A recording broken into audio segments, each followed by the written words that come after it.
This episode is brought to you by members of the You Run Podcast Network, the Dewey Pod Monster, Voices from the Mausoleum, Pop Culture Reflections Podcast, Video Tasties, Movies for Days, The Ghoulish Gallery, The Aardvark and the Magic Moshi Do Red Dwarf, You Gonna Eat That Crust Podcast, The Girl and the Gay Podcast, The Horror Friendly Podcast, and the Paranormal Mysteries Podcast.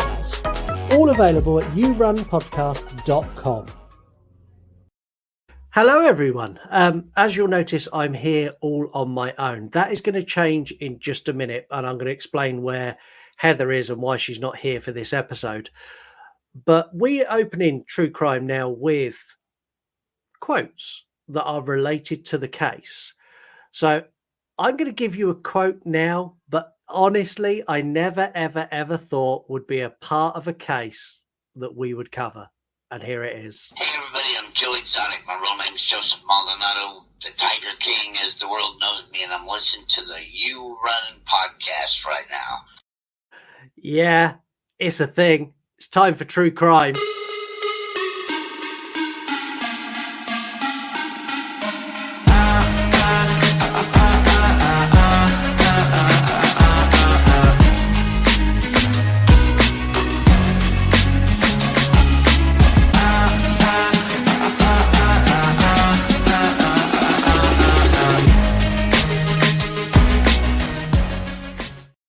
Hello and welcome back to True Crime, the wild and exotic division of the You Run Podcast Network.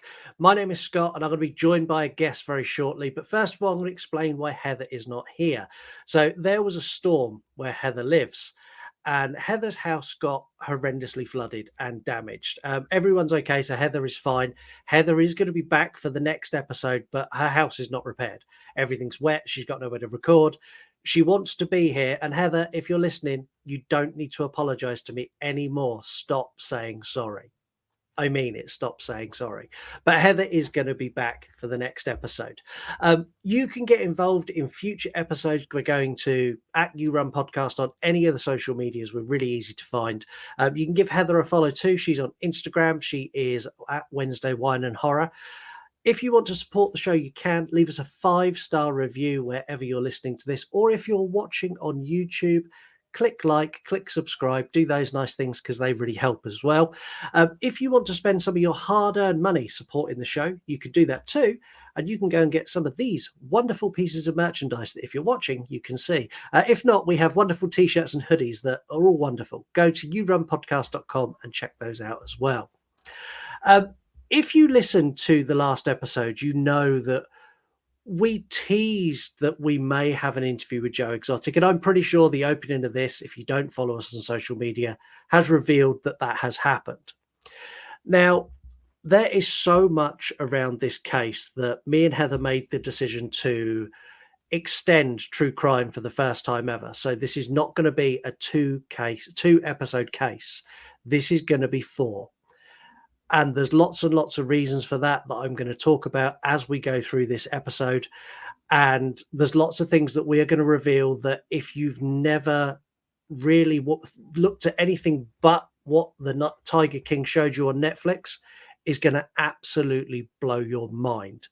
And I mean, blow your mind beyond all belief. Like this, the things that will be revealed across these 4 episodes will change your perception of this case. Without a shadow of a doubt. I'm not even like, it might change your mind. It will definitely change your mind on where you sit and how you feel about Joe Exotic, how you feel about everyone else involved in this case. This is going to blow you away. But I'm not going to do that all on my own today because I don't want to. And I had someone waiting in the wings who has been desperate to get back on the show. And me and Heather have been really lax at getting guests on. So she was going to come on as a guest. And now Heather's not here. She's actually taken up the role of guest co-host instead. And that is the creator of the Sinister Scoop website, the host of the Ghoulish Gallery podcast as well, member of the You Run Podcast Network, all-round fabulous person and really, really nice lady. It's Tasha. Hello. You need to unmute your microphone though, Tasha. See, that beautiful intro, and here I am like a noob, like not even with my microphone working. It's that, fine. that was brilliant. I could see you were talking, and I'm like, yeah, no one can hear you. Go listen to my podcast where you just hear my guest talk and I'm muted the whole time. um, Oh my ha- gosh. Thank you so much for coming on and jumping into Heather's shoes for this episode. I spoke with Heather about 10 minutes ago, and she's like, there's no one else I'd rather do it than Tasha, because I know she knows this and she will be excited to talk about this. I am definitely very sorry that she could not be here. I'll have to shoot her a message when we're done. But I am super excited to be here. So I've been on pins and needles since I listened to the first episode that you guys did. And you mentioned that you might have an interview with him, and I was like, oh. Yeah. So And it came off. And honestly, when I said it in the first episode, I was like, oh, well, it's not going to happen. I'll be able to share some screen grabs of like the conversation I had with Joe's team, and it'll be a nice little story to tell. And then when it happened, I was like, wow, I'm talking with the Tiger King. We're going to start right back at when Joe got arrested. And we're going to go through that, and we're going to talk about the main players involved in this case and the reason that Joe is behind bars. We're going to share some of Joe's evidence with you, and then we're going to share Joe Exotic's interview as well. And then me and Tasha are going to talk about the things that Joe said, which will lead us into the next 2 episodes, because my God, did that man open a can of worms that I didn't even know was there. it just blew my mind. I mean, anybody who's watched the show, if you don't feel like so many of these people are just as sketchy as it gets, I mean, that solidified everything. So between watching it again after hearing what you guys have said and watching the bit of your interview with him, it's just a mess. That's not even a good word. Yeah. Well, we're going to get into it. So back to the arrest of Joe. So he was arrested on the September the 7th, 2018 for conspiring to murder his rival, Carol Baskin. He was surrounded and pinned to the ground by armed officers in a tactical response unit while walking across a car park. And he was remanded in custody, where he was charged with that offence, the murder for hire offence. Shortly after, there were additional charges of trafficking endangered species and killing them as well. Now, this arrest was on the back of a large-scale investigation with so many different law enforcement agencies. It's ridiculous. You had the USDA, the FBI, Wildlife and Game, local law enforcement, undercover style sting approach to try and catch Joe out. The documentary that made him famous shows several elements of this sting operation, and we saw recordings of his friends working with undercover law enforcement to try and bring him down. Yeah. Anyone watching, Tasha done inverted commas for friends, but yeah, trying to bring him down. Now, all of this, like when I watched it on the show, it all felt slightly off to me. Like James Garretson was one of the guys who orchestrated this sting operation, and he worked with Joe for 20 years before this, and everything just didn't feel right. And they only show snippets of much larger conversations. And editing something is very, very powerful. I could edit this episode to make Tasha sound like the biggest asshole on the planet, and it wouldn't take a lot of things to make that happen, just by changing the context or taking what Tasha said and then editing me saying something different in front of that, like changes everything. And that's what Netflix done, because Joe shared his evidence, and I've now seen the full unedited clips of that conversation where they try and bring him down with a sting. I've seen him stand there and go, well, no, even if I wanted to, I'm $17,000 in the red, so I can't afford to pay you the 10 grand you want to kill someone I'm not that bothered about killing. Like, it's insane. And from having worked in law enforcement, to get something on that scale is a big deal. Like, that many different agencies working together is not a common thing. So they were clearly invested in making this happen. Yeah, we've spoken about it on the show before, where we've talked about other cases where different branches of law enforcement will actively work against each other because they want the sting, they want the Yeah. arrest. And to have all of these working together to, let's be honest, not bring down a sex trafficking monster that's traveling the world. It's to bring down a zoo owner who's not quite playing ball, who may or may not have had an idea that he wants to kill his rival. It's not Al Capone they're after. No. And that's how they're treating it. Like, he's like the Ted Bundy of zoos. Like, they have just villainized and just, it's like they've over exaggerated everything. Yeah, I think they have as well. There are several players to this that we didn't really touch on in the first episode because they need a little bit of time to explain them all. It's a very complicated puzzle that everyone kind of fits into. But the easiest way to do that is to go through them one at a time and kind of explain how they fit in and how they helped get Joe behind bars. We're going to start with a guy called Alan Glover. So this is the man who Joe allegedly hired to kill Carol Baskin. Alan worked for the GW Zoo. He was a handyman. And he's someone that Joe didn't like. And this is something they even show you in the documentary. Like, Joe wanted Alan off the park because he thought he was a waster, he was a pain in the ass, and he just wasn't very helpful. Alan has a criminal record a mile long, and I'm not going to go into that in detail because it is a long and illustrious criminal career. I'm just going to say his first offence was when he was 18, and with most of his more recent offences being up until 2021. So he's still in that lifestyle now. Yeah, career criminal. Now, I am telling you for a fact, which I never do on this show, Alan Glover was not hired to kill Carol Baskin. Carol Baskin knows it too. She even had a video on her YouTube for a while where she was trying to basically capture Jeff Lowe and Lauren Lowe as well. So she had this video up there to make them implicated in this plot to kill her. And the video is a conversation between a former GW Zoo employee and Alan Glover. She took that video down when she realized that she fucked up. It was removed from her YouTube channel. However, thanks to the wonderful people at Joe Exotic's team, we have that recording. Yes.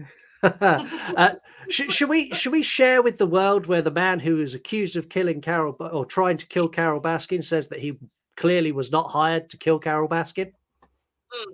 Man, I don't know. It could go either way. Yeah, let's do it. Oh, please. Go on. You feel like... absolutely. Please do. Do it now. Okay.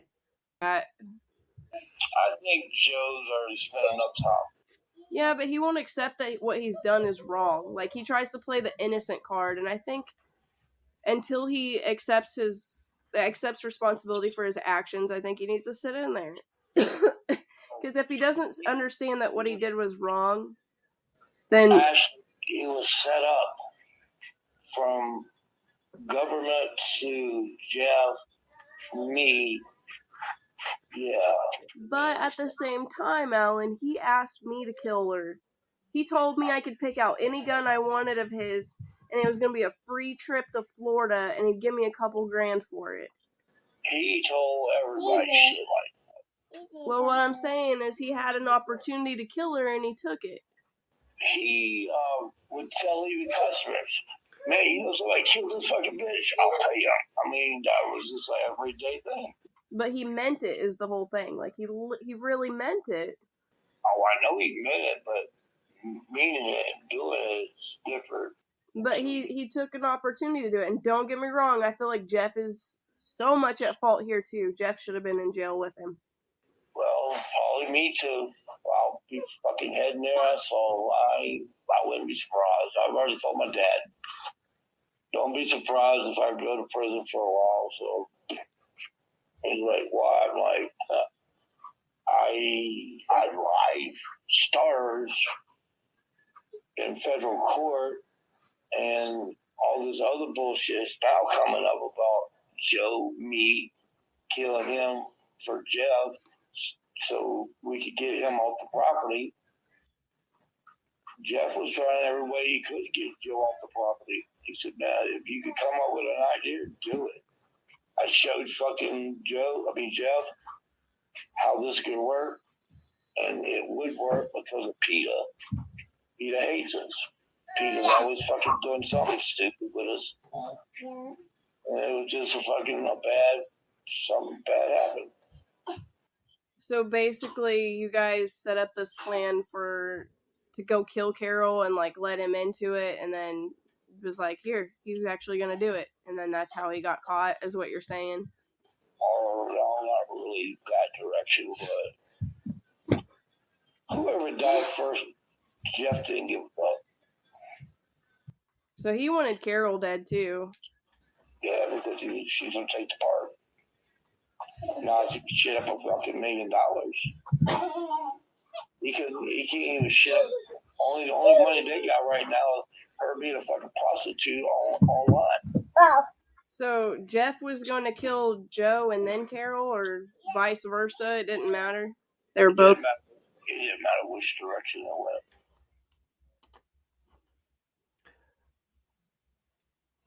So that is Alan Glover saying that he lied under oath, saying that Jeff orchestrated everything and was trying to kill not only Joe, but Carol. Thoughts?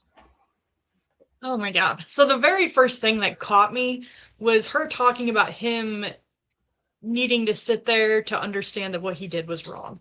If I could send people to jail for doing things that were wrong and treat it like putting them in the corner and making them think about what they've done, like, we already have overpopulated jails, it would be a mess. So it just, again, like you said, with the editing and the way people are so slick with things, and I don't understand. No, and I want to say now that everything we're showing you on this episode, all of the clips that we're playing and Joe's interview, is all completely raw and unedited for that exact reason. Our episode with me and Tasha is not edited either. It's just, it's insane to me how, and I feel like none of the people involved in this are smart. They are just, it's like, what can I do right now to try to make this happen? And they make no effort to cover their tracks, really. It's just lie built on lie built on lie. And you just have to like dig through all of it. Yeah, and this is one. So Carol had that video on her YouTube and that audio recorded, and she took it down when she realized, oh shit, he's just basically said Joe is not guilty. I better remove that.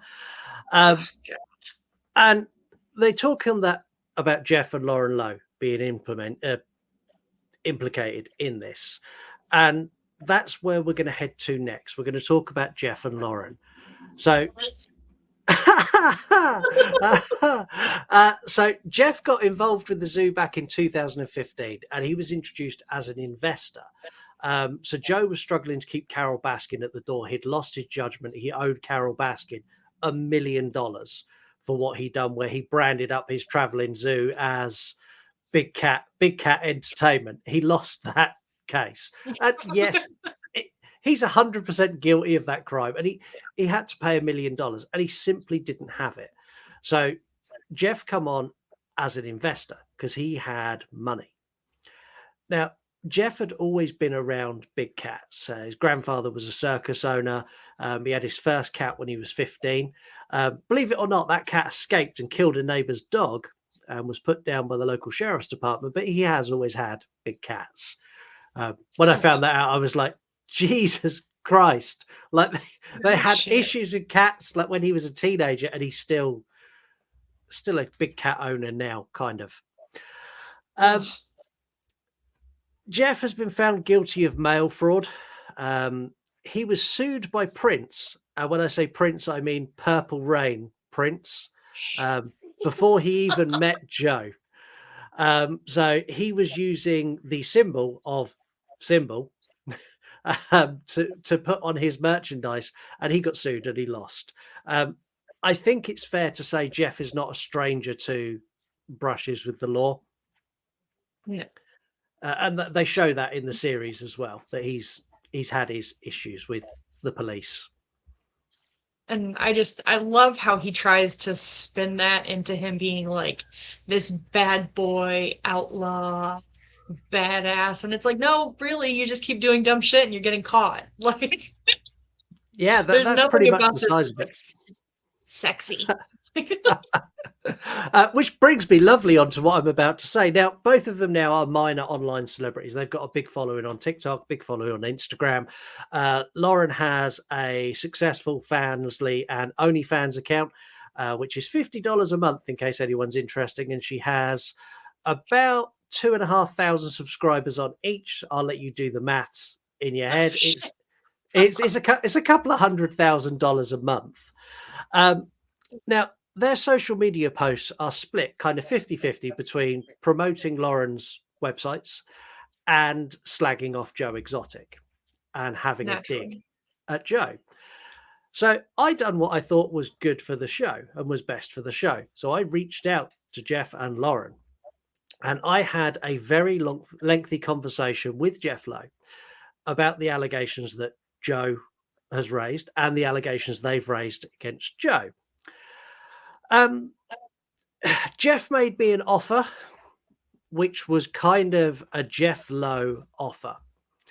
And being someone with an ounce of integrity, I said no. Jeff blocked me. And that's all I'm going to say, because that will be all part of the concluding episode to this series. It will be concluding part in part 4. And my God, that episode is going to cause some waves. Oh, I can't wait. I feel like if Jeff Lowe blocks you, it means you're doing something right. That was kind of where I was. Like, he blocked me, and I was like, shit, he blocked me. But I don't think he realized, like, when you block someone, like, the messages don't disappear straight away. So I done what Jeff and Lauren do. I screenshotted all of the pictures, and I can't share them on the show, but I can read them. That's fine. I checked. Yes. This brings us on to James Garretson. So James was a friend, inverted commas, / acquaintance of Joe. And this is the guy who was working as an undercover informant. You'll have seen this guy on the show. This is the guy who rides around on a jet ski, thinking he's cool. And the best Child's Play memes ever. Yes, he is. He is a Child Play meme. How did I not have one of those teed up for this episode? Oh my goodness. It made me giggle so much every time I see one. He secretly recorded conversations with Joe and introduced an actual undercover FBI agent posing as a hitman. A lot of the evidence that James collected is what led to Joe's conviction. Now, James Garretson's still around. He's on social media as well. He's living down in South Florida. He runs a jet ski business. And there's a few questions that I needed answering. So, like, why did he become an informant? What did he actually find? Because we see only tiny bits. What did he have that was so important? And why would you turn on a friend to instantly go, yeah, I'll do that? Like, because this guy's got no morals anyway. Like, he's keeping exotic pets, he's doing shady deals of all sorts, and like, he's not going to roll on a friend just because. So I done some digging.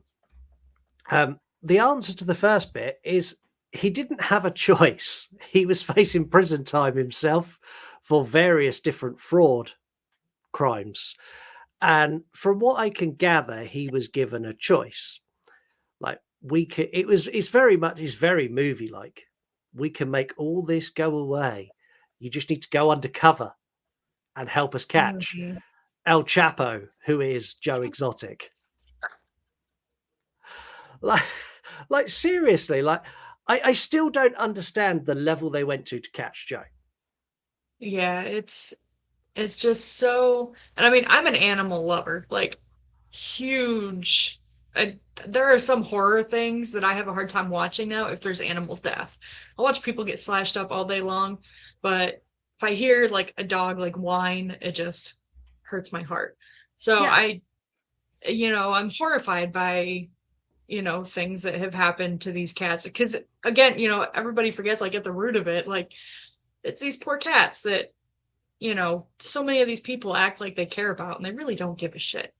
But like you said, they're treating him like he's an international arms dealer, like, Yeah. who also runs a human trafficking ring and 16 other horrific crimes on top of that. And it's mind-boggling to figure out how they got to where they got. It is to me as well. Now, my issue with Garrettson being an undercover informant is because he is under pressure. He's under pressure to find something. He has He to has to make deliver. something happen. He has to deliver. And this is where my issue with it lies, because his prime objective is to cover his own ass. He doesn't give a toss about catching Joe. He doesn't give a toss about anything else. All he's worried about is saving his own skin. And what they done is, most of it played out in the show. It was, they got recordings of Joe saying that he wanted Carol dead. And if I'm honest, that's not a hard thing to do. Like, to get Joe to say he wants Carol to die is like, anyone can get him to say that. It's not a challenge. Garrettson admitted himself that it took well over a year to get Joe to do it. And that, again, like we said, he's sweet, but he is not a criminal mastermind. And if this was something that he was really that dedicated to and that committed to making happen, why is it going to take him over a year to say something incriminating to a friend or someone he thought was a friend? Yeah, and like, he was very clever. So I'm going to give James credit where credit is due. He recorded everything, like as soon as he was working for the FBI, he recorded every telephone call, every conversation, literally every single thing he'd done. He recorded it all. So I'm going to say he's not guilty of conspiring to send Joe down. He was just trying to cover his ass. That's all he was trying to do. Now, like, if you see what he's doing now, he is 100%. He wants Joe to stay there. But at the time, I don't think he was bad. Like Jeff and Lauren, we're going to be returning to James in a later episode to discuss some of his less noble qualities that have arisen throughout mine and Heather's investigation, because that man's got some skeletons, like some real skeletons lurking in his closet. I believe it. Yeah, not as bad as Jeff and Lauren's skeletons. Like, they have literal skeletons. Yeah. I think there's something really unnerving, like with Jeff in particular, of a man in his 50s wearing a backwards baseball cap. It's like, you're not Fred Durst. You can't pull that off. That's all part of the bad boy look, Scott. Come on. Yeah, he's nailed it. Speaking of bad boy looks, this brings us to the one and only Carol Baskin. Now, where did Carol fit into everything? On our next episode, me and Heather have conducted our own investigation into Carol and into the disappearance of Don Lewis. But for this episode, I'm going to give you just what you need to know for now. Also, feel some pity for Heather, because Heather has endured more Carol Baskin YouTube than anyone else on the planet in the last 15 days. Bless her.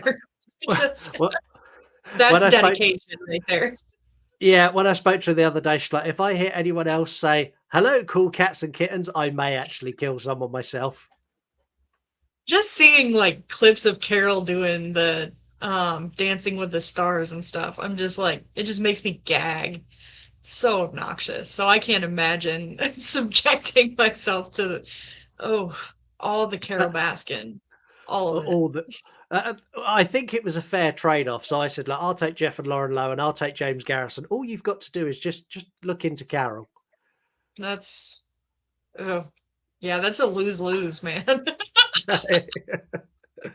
Now, Carol knew nothing about the plot to have her killed. Nothing whatsoever. She was blissfully unaware in her flowered tiara and her flowery dresses. She knew nothing about it. And it was actually James Garrison that told her. And he told her for a reason. He told her because he was struggling to get anywhere. After she knew, she used her influence and her sway with Congress and with law enforcement to accelerate the investigation. Now, either her or her team made contact directly with James Garrison, Jeff and Lauren Lowe, and the FBI leading the investigation to put their input into that investigation and handed over thousands of hours of clips and footage and all sorts of other things of Joe to add to that case.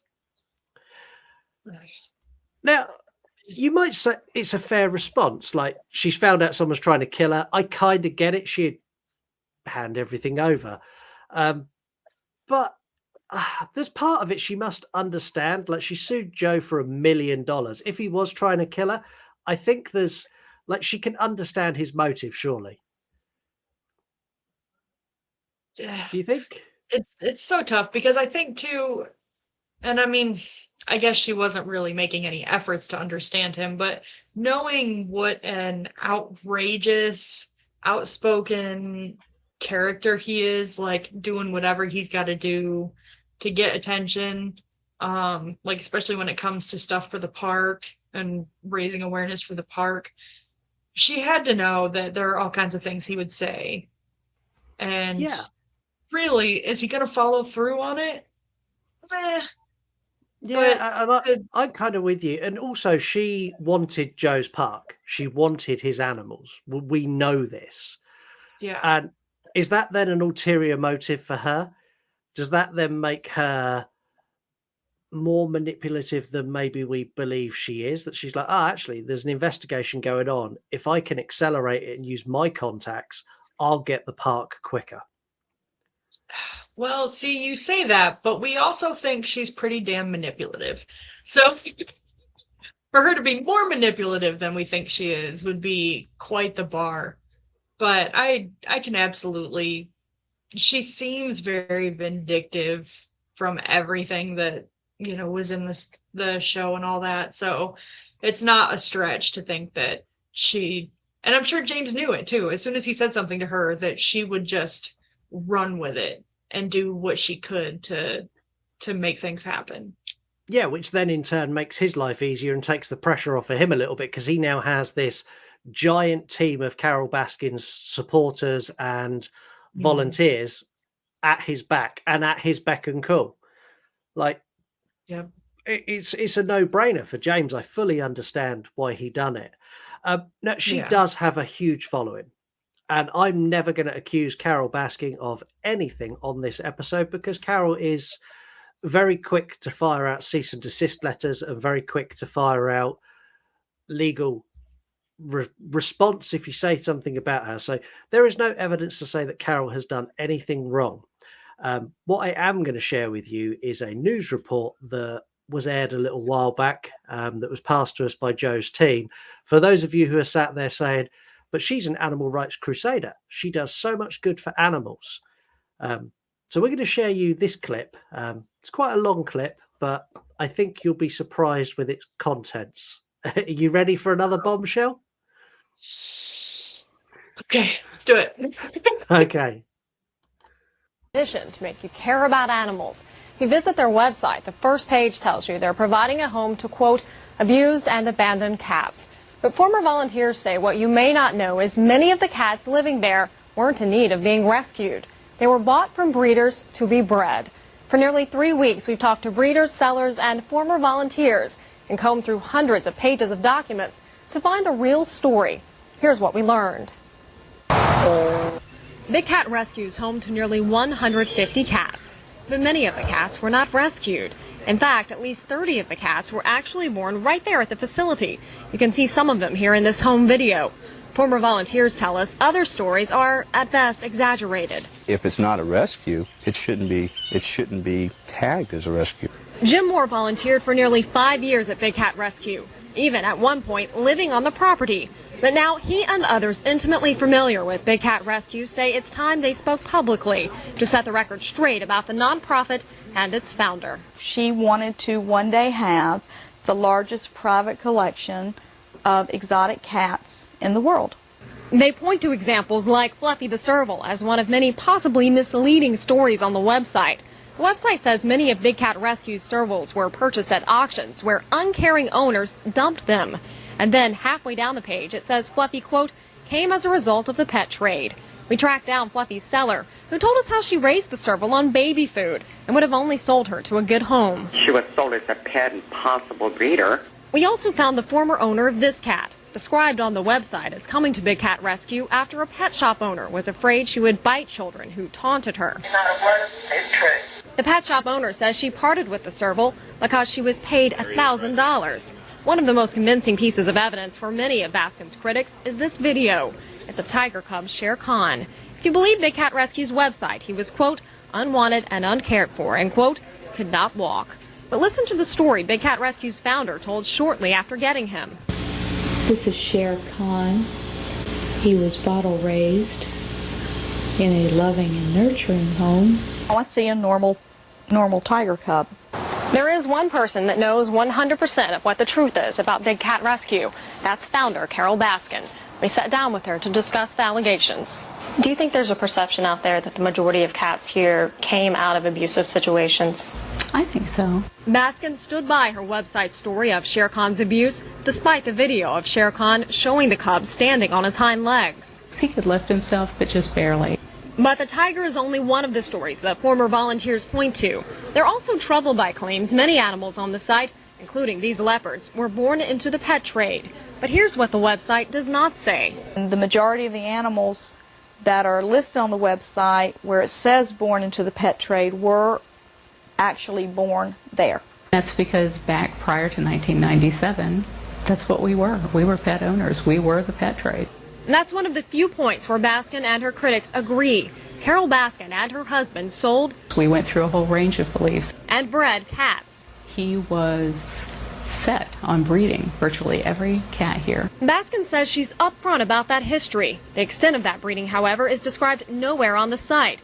That we did find one statement that said no exotic cats have been bred there since 1997. Volunteers who worked there, however, say that's simply not true. There were some binturongs born. Binturongs are more commonly known as bear cats. Former volunteer Jim Moore says he believes the bear cats' births were no accident. Was that purposeful? Yes. This mid-1998 newsletter announces the imminent birth of Caracals, a medium-sized exotic cat with large pointed ears. We showed Baskin the newsletter. You got me on that. I don't know.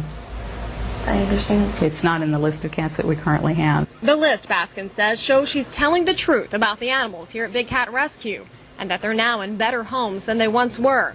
But she does not want us to copy or videotape the list for fear her opponents will, in her words, Use the portions that they can zero in on. Of course, that's what's already happening with this show. That's what's already happening with this show. We're using the clips Ain't of that some shit? yeah. So And- Carol breeds and trade. You go. Your thoughts. So I don't know, admittedly, how it translates into like the endangered species realm, but I know a lot of people who are involved with animal rescues, and one of the big things is getting animals spayed and neutered. Like, especially, so a lot of rescuers call spring kitten season because that's when, you know, a lot of these cats that are feral or have just been let loose reproduce. And the whole goal is to reduce the amount of animals that need to be rescued so that you don't have that problem. So to obviously still have breeding happening.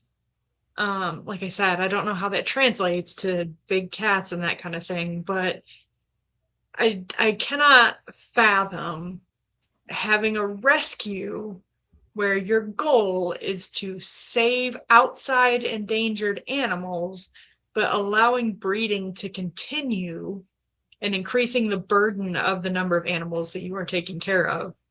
Yeah. Hopefully properly, but yeah, and like Carol not wanting to share the list, I kind of understand it. And does this make her out to be a supervillain? Absolutely not. But what it does show is that she is quite happy to bend the truth to make her organization seem better, if not flat out lie from time to time.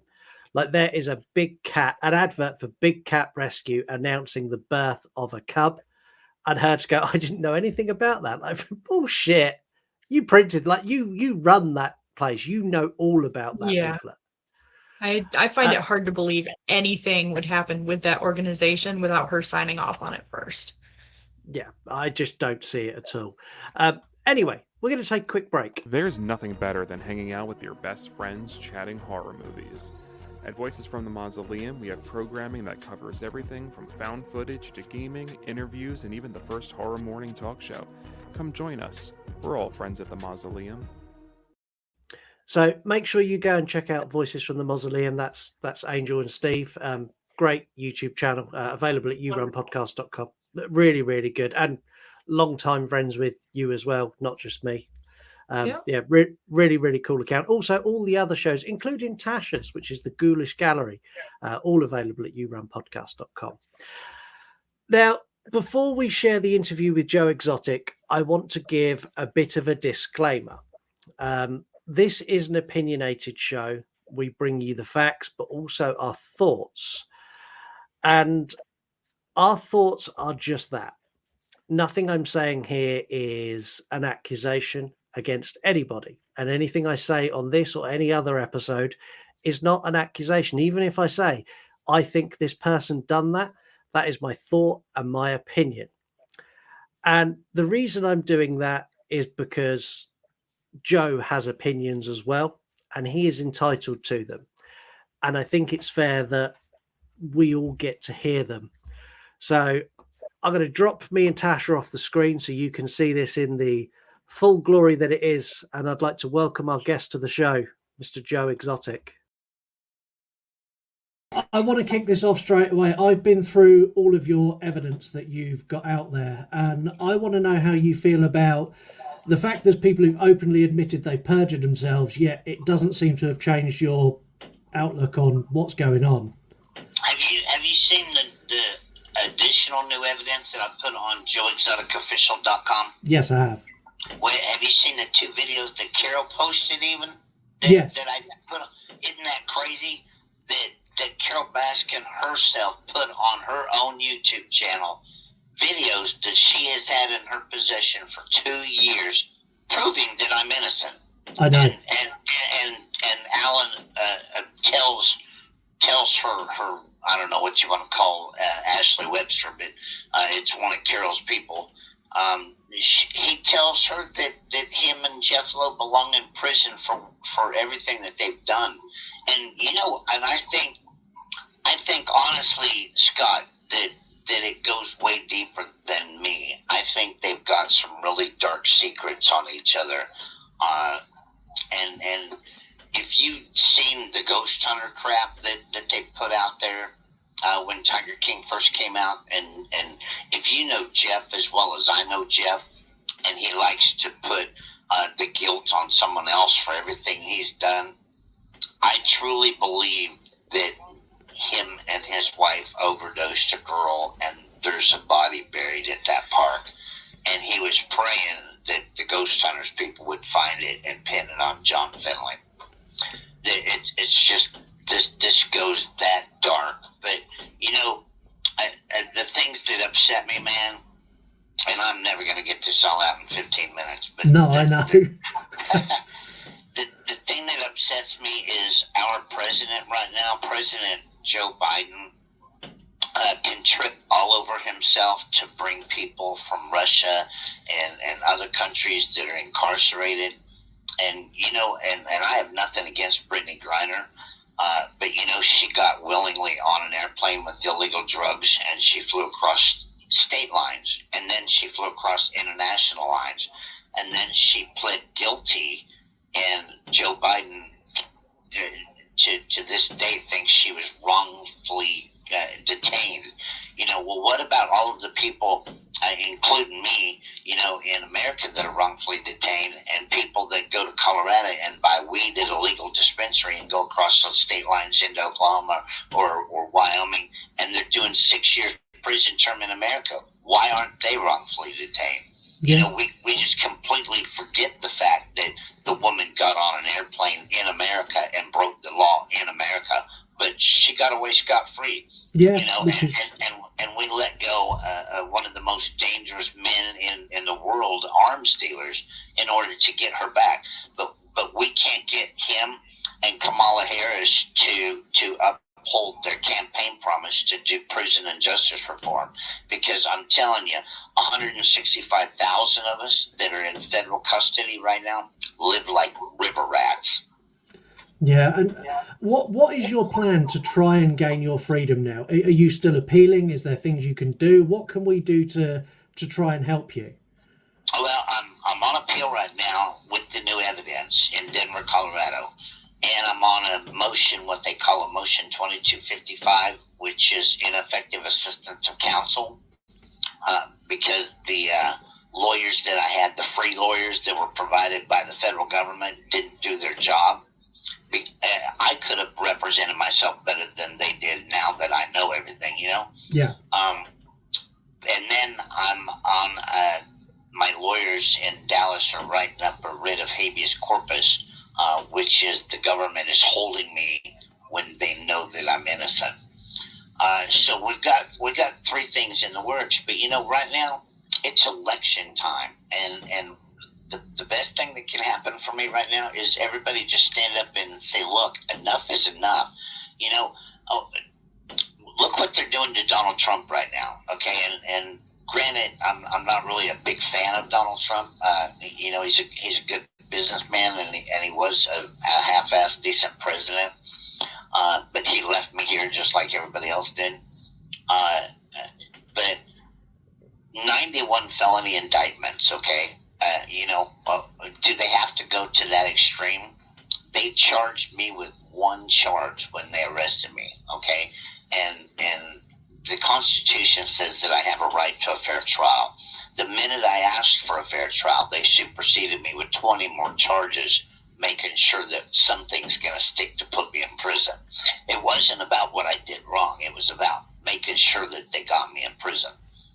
And then I have an issue with you're tried by a jury of your peers, okay?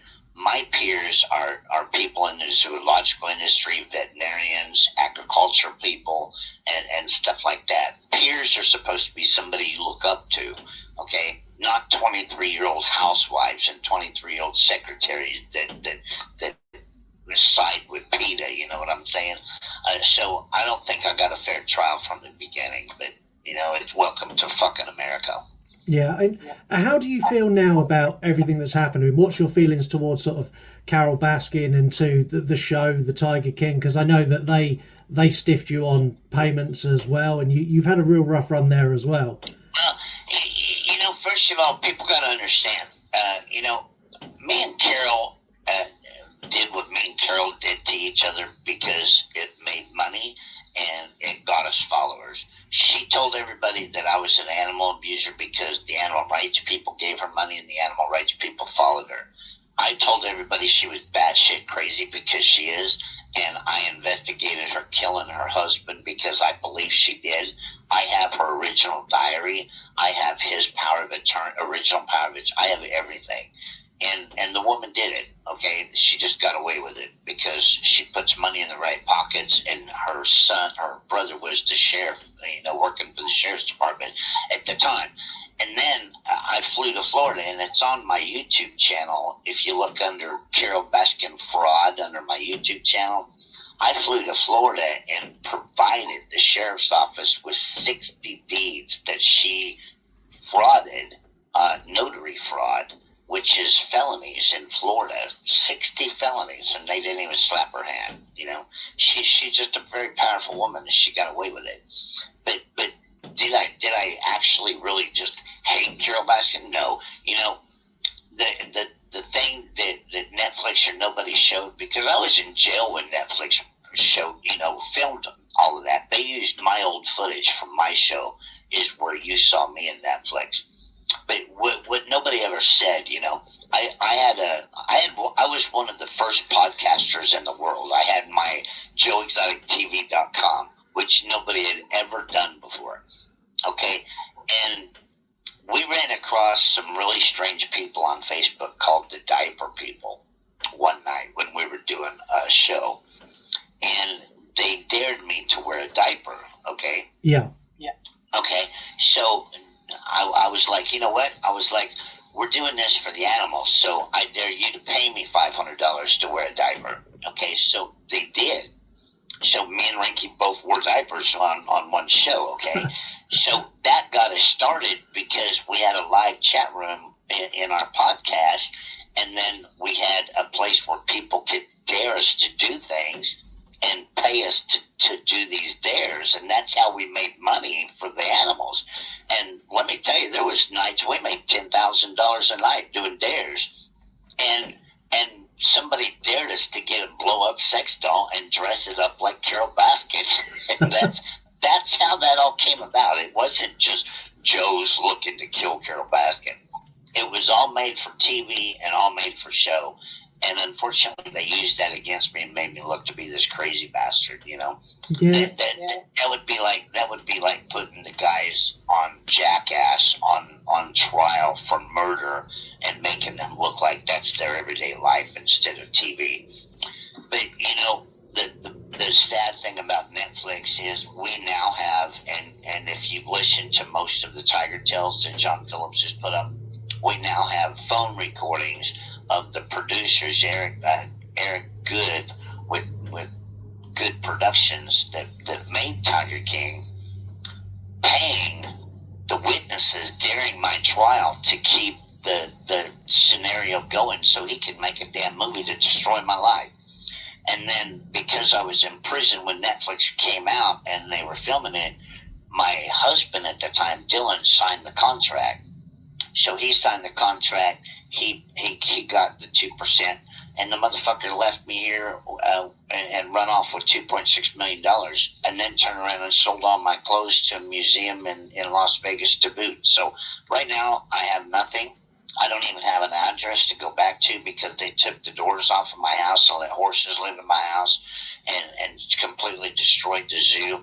My niece and my brother, I was shocked when John Phillips dug up all the evidence that my niece and my brother actually helped Carol and the feds do this to me. But it all comes down to greed, Scott. My niece put my parents in separate nursing homes when everyone in our family knew that my brother that died in 97 wanted nothing but them to stay home. He never wanted them to go to a nursing home.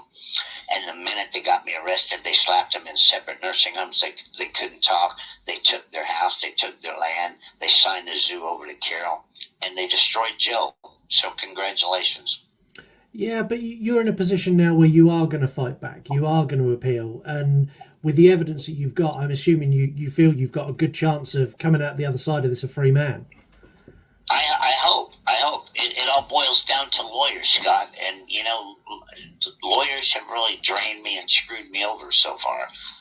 The first batch of lawyers was nothing but wannabe movie stars for Tiger King because they were filming for Tiger King at that time. They drove around with great big buses. They rented helicopters and all that bullshit. And people think that I'm the one that was asking Donald Trump for a pardon, and I'm the one that got the big bus and all that shit. I was in solitary confinement in federal prison in Fort Worth, Texas, and I couldn't even use a telephone while these guys were running around renting big buses and going to Washington and pulling all these stunts. yet. All they done was they did this again because they were following around TV cameras for Tiger King for series 2, and unfortunately, television destroyed my life to a point. It made me famous. I'm probably one of the most famous people in the world. I'm getting videos, calls from Australia and Scotland and Belgium and Iceland and everywhere. And I can't thank my fans and my supporters around the world enough that see the truth behind all of this. But I would trade all of this just to go home. Yeah. And what's your goal when you do eventually get released? What do you want to do when you're out? What's next for you? Well, another thing that the movie never described, and nobody ever told the story, also was, I left the zoo voluntarily in June 16th of 2018. I walked away from everything I built. And I took Dylan and I came to Pensacola, Florida, actually Gulf Breeze, and I rented a house, and I got a job at Peg Leg Pete's on the beach washing dishes, and I was perfectly happy, And 3 months later, they still had to concoct this bullshit and come after me and destroy my life after I handed them everything. So it wasn't about getting the zoo. It wasn't about it was about destroying Joe. And that's what they did. So if I make it out of here alive, which I really kind of have my doubts on days because I've been through prostate cancer. I have lung cancer now. I'm fighting for my life. My parents have died. I've lost my house. I've lost my marriage. I finally met a decent man in Fort Smith, Arkansas, and I wanna move there. Call that home because his family thinks I'm just shit. They all love me, and I want to get a house back here in Gulf Breeze, Florida, too, to call my second home.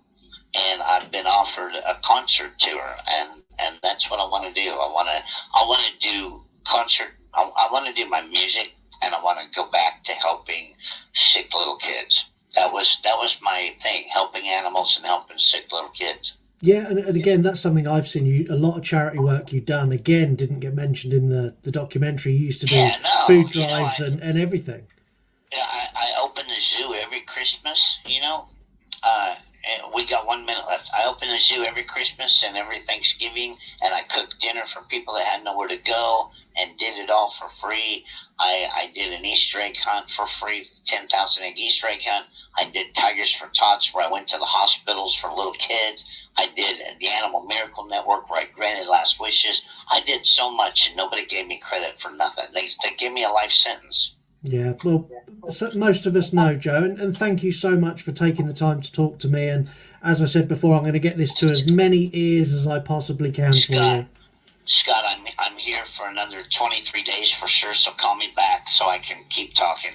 This is the first chance in 6 years I've had to talk. So I love each and every one of your listeners. Be sure and listen to the Run Podcast, man, because Scott's going to help me get out of here. Thank you. All right.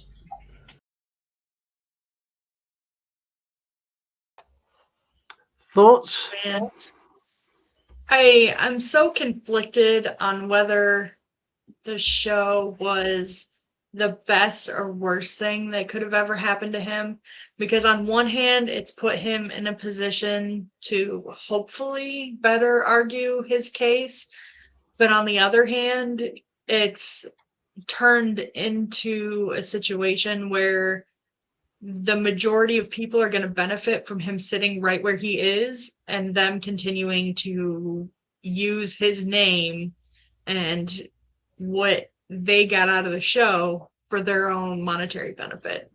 I don't see where any of them have any benefit to him getting out. So no, like one of the things that really hit home for me is when Joe's saying about the public defenders he had being part of the second season, and like he knew none of that, and they're just running around, and Netflix are paying for buses and paying for limos, and this whole big campaign of get Joe a presidential pardon, he wasn't behind it at all. Yeah. And I mean, if you're really that invested in trying to get somebody out of prison, the best thing you can do is invest every penny you've got into a legal defense. Like, all the lawyers' fees and all the money it costs for research and all this other stuff. Like, that money would have been so much better spent paying people to just go dig. And instead, they're, putting on a big show and everything else they had to do for the cameras. So that's infuriating. His legal team now are doing a lot of digging, and I'll put the link to Joe Exotic's evidence that is public record in this episode, so everyone can go and have a look. Carol and Joe having a working relationship blew my fucking mind. Oh yeah, absolutely. Because they just paint it as them having always been these like this arch nemesis relationship. And, of course that's, like we keep saying, that's the power of editing and the way they skew things and context. And yeah, and it's no different from like when rappers have beef, like when Eminem had a beef with what's his name, Machine Gun Kelly. Like all of that is just to sell records. Like I'm going to do a track where I have a dig at you. You're going to do one where you have a dig at me. We both make millions of dollars. And Joe and Carol was exactly the same setup. It just, I just don't understand how it's snowballed so far out of control. With everything, it's like one little slip here and one little slip there, and then next thing you know, it's just this full-blown disaster of a shit show upon shit show. Just and having all of this context and rewatching, like I rewatched season 2 the other day, where they've been following the lows and everything else. And one thing I would have liked to have seen at this point is all of these people swear that they're the ones who know what's best for the animals.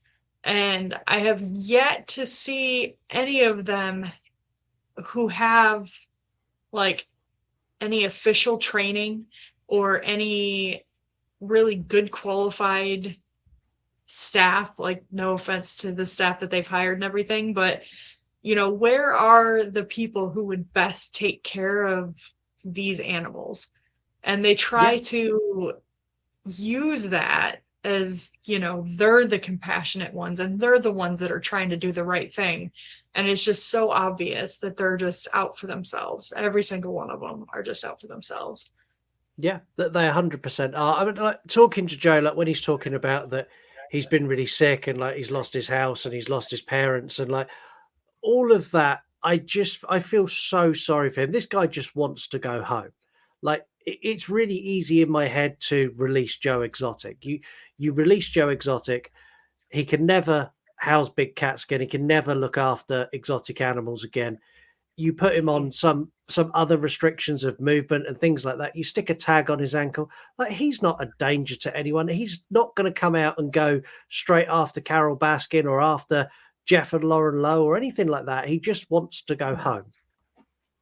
And the whole thing with Dylan, honestly, that broke my heart, because from what you see before everything gets popular to after, I feel like if none of this ever happened and there wasn't the celebrity of it and all that Dylan very well may have stayed with him.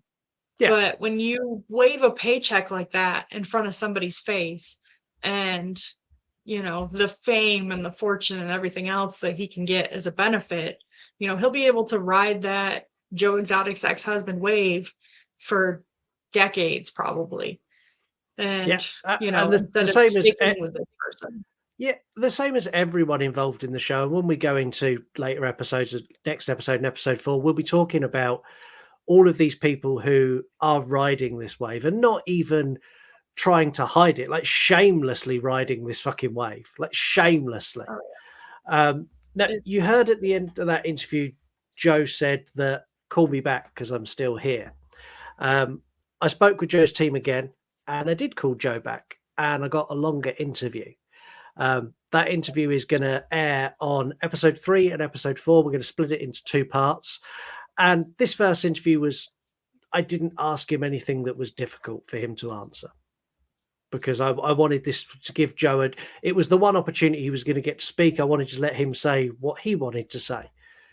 Yeah. In the next 2 episodes, I do ask him harder questions. We do talk a lot about the allegations of the animal abuse. We talk about the killing of the 5 tigers, and we get Joe's side of the story for that.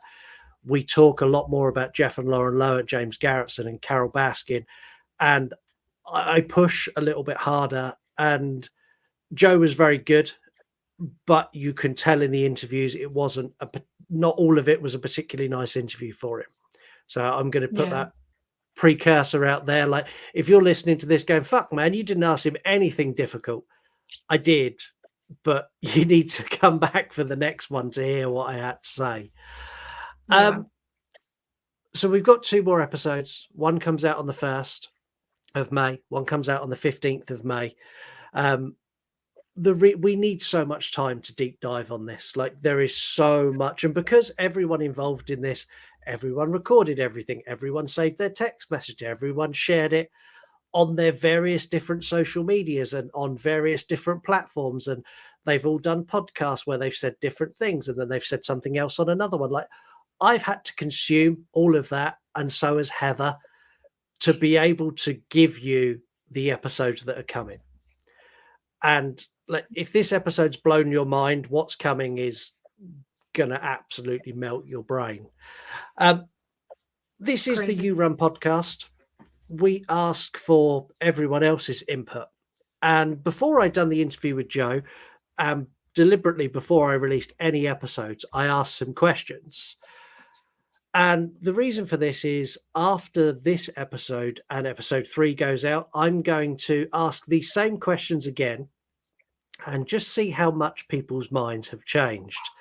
So firstly, we asked if you thought Joe killed someone or paid someone to kill Carol Baskin. 89% of people who answered that poll said yes.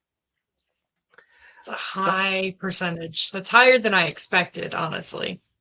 Yeah, I think that will go down with what's coming. I also asked you if Carol Baskin killed her husband, and 78% of you said yes. That I thought would be higher. Yeah, after you've listened to episode 3, that will be higher. 100% that number will go up. Even with the show, like when they're talking to his family and former associates and everything, like I expect it to be higher. The crazy thing is, like, the show tried to edit Carol to be the hero. Like, if you watch that show, it's edited that Carol is Big Cat Rescue. She is the good guy in this story. And people aren't easily convinced. Like, she was not the good guy. She was doing exactly the same shit as Joe and just branded it as a rescue center. It's the only difference. We also asked for your opinions on Joe Exotic and the crimes he was committed of. So Kay Lampe 5678, and this is Kate, listener to this show and to Horror Movie Review, said, animal abusing piece of shit. Now, this Kate, it was this comment that made me ask the questions that I ask in the next episode, because I can see how people see him that way. And I pushed hard, and I asked a lot of questions around like what legalities there are to keep the big cats, how's he regulated, these kind of things. And he answers the incident of killing the 5 tigers in a way that I hope maybe will change your view even just a little bit. Lumberjay Reviews. This is Jay of the Girl and the Gay podcast, a member of the You Run Podcast Network. The Gay Billy Cyrus.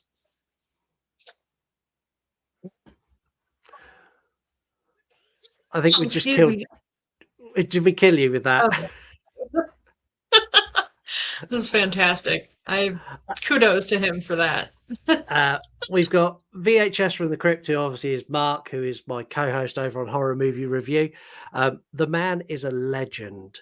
And while I'm talking about Horror Movie Review, if you're listening to this on release day, when you finish listening here, go and listen to Horror Movie Review this week, because we reviewed Beetlejuice, and it is one of the best episodes we've ever done.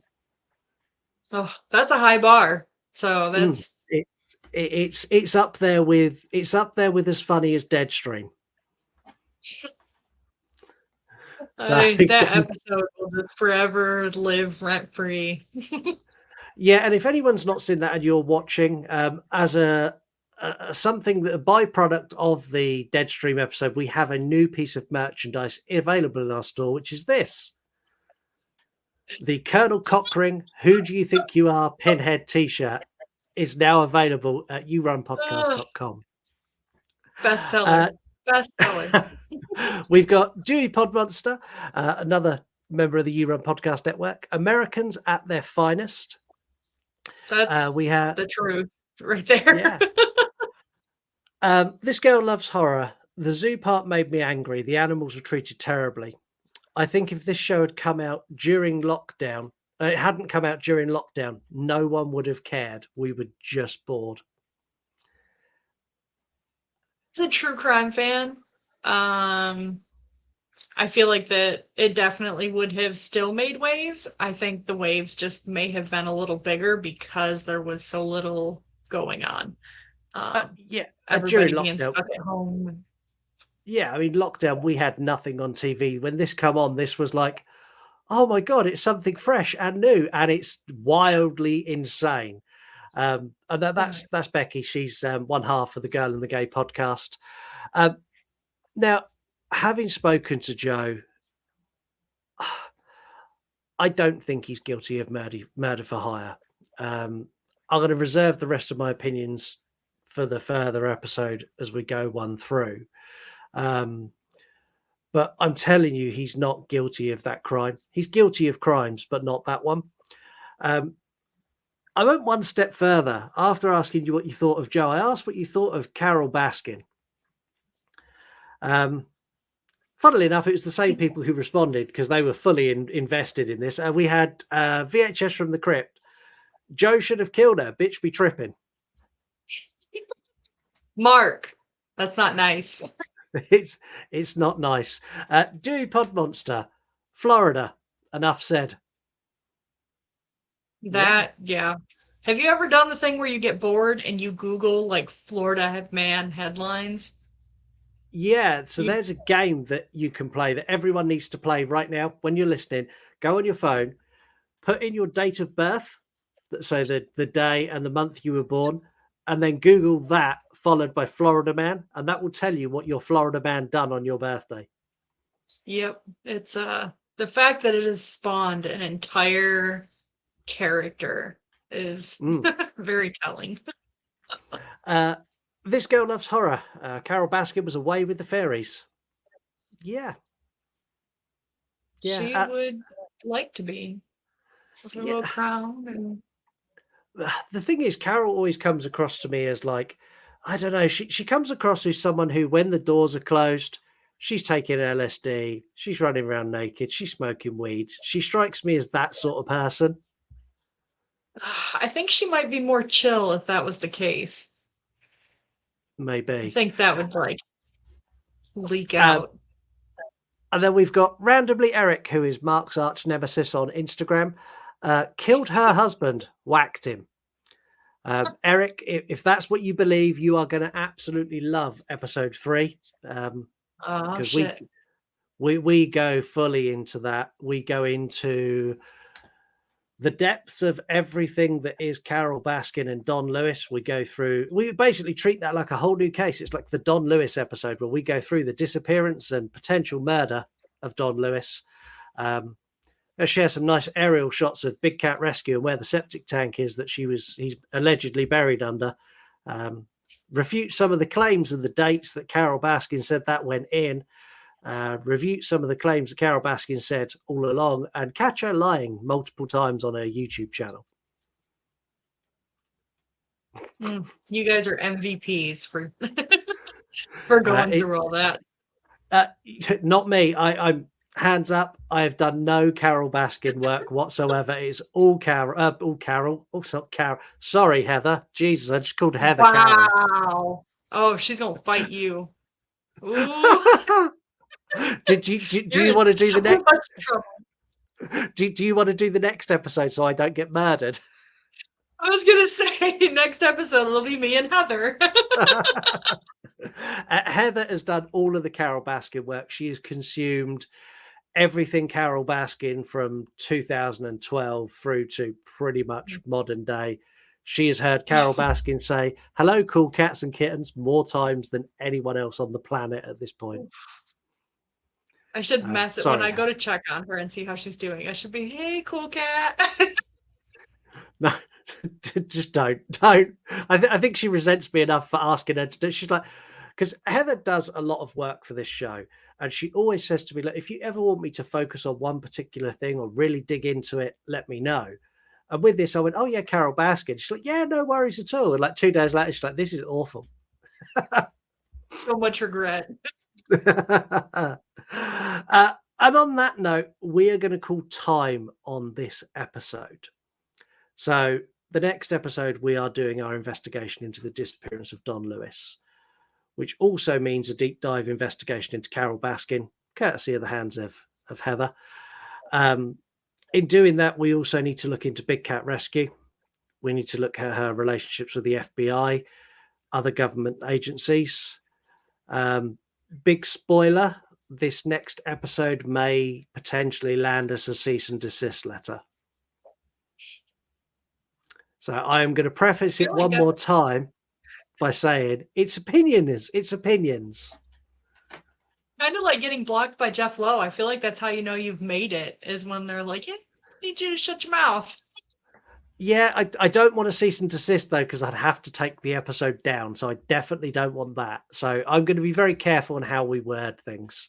And I'm not joking. Like Carol will send legal letters to everyone. It's like she's got them pre-drafted. Like the amount of people the amount of stuff I've read online where she's just been like, someone said something and she's like, cease and desist, defamation of character lawsuit, like all of this stuff. Before we air that episode, I'll actually be looking into the legalities of how she would do that from the United States to here, just in case. That's probably a good idea. Yeah. Like you said, everybody's entitled to their opinion, whether other people like it or not. Yeah. And she's not going to like my opinions.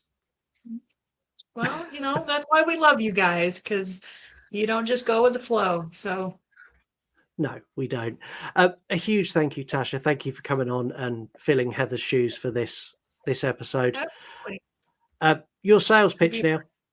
Tell everyone all about you and where they can find you and how they can follow you and how they can support the Sinister Scoop and the Ghoulish Gallery and all of the other wonderful things that you do on a daily basis. Oh my God. I feel like it's a constantly growing list because I'm always finding new things to torture myself with.